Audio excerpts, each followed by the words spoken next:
To inspect or not to inspect? That is the question.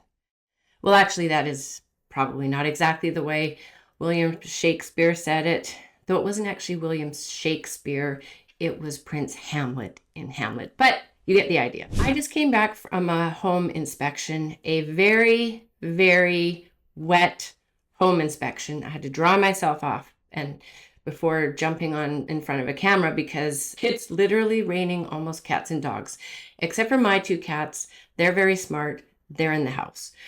But it really made me think about how different sides of a transaction can benefit from having a house inspection. And by that, I mean both buyers and sometimes sellers. So today I'm going to answer the question, should I have a house inspection? For those of you who don't know me, I'm Gina Wakeham and I'm a real estate agent in beautiful Victoria, BC, where I help buyers and sellers achieve a successful, stress-free sale through strategy, education, and modern marketing. If you or someone you know is thinking of buying or selling and you have questions, please reach out to me. My details are in the description box below. Now, let's get into this. Most people expect that the buyers in a transaction are usually the ones to do an inspection. And yes, that is true the majority of the time. Now, you are potentially spending hundreds and hundreds of thousands of dollars, if not millions and millions or millions and hundreds, however you want to look at it. For most people, buying and selling a home is their biggest investment in their lives, and it needs to be protected. So if you are a buyer and you pay $600 or so for a home inspection, and that might be for a single family dwelling or a townhouse or even a condo, you have to look at what that small investment is compared to how that could help you in the future. Now, I love going to inspections because every time I go, I learn something new about building and codes and this and that, and I think they're amazing. But just know that through your building inspection, they will uncover the good, the bad, and the ugly.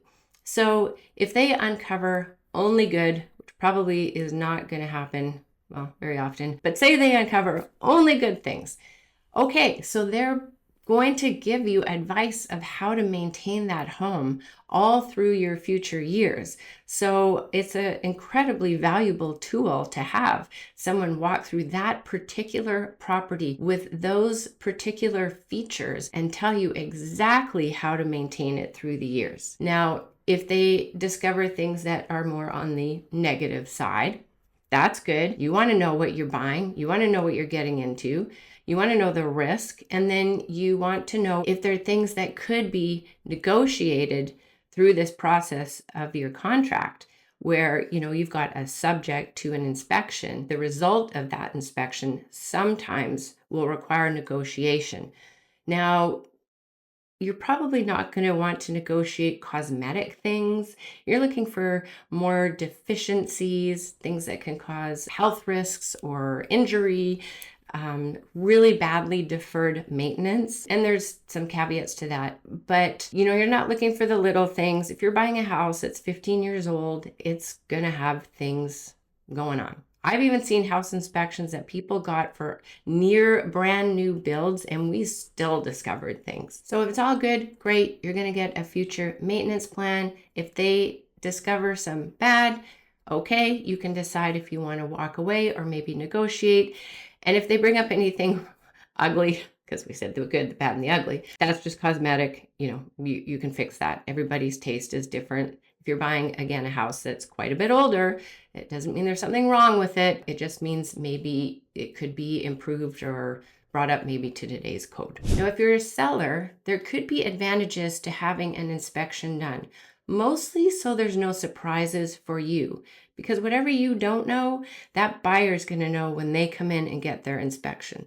So I think sometimes there's advantages to having an inspection done. If you're a seller, it's going to give you good knowledge of the home, things that might become red flags for your buyers, and then you can decide whether to address those or know that they're going to discover them and then address them through the course of negotiating the contract. You might have an older home. Maybe you've been in a home for 20, 30 years. Maybe you bought an older home.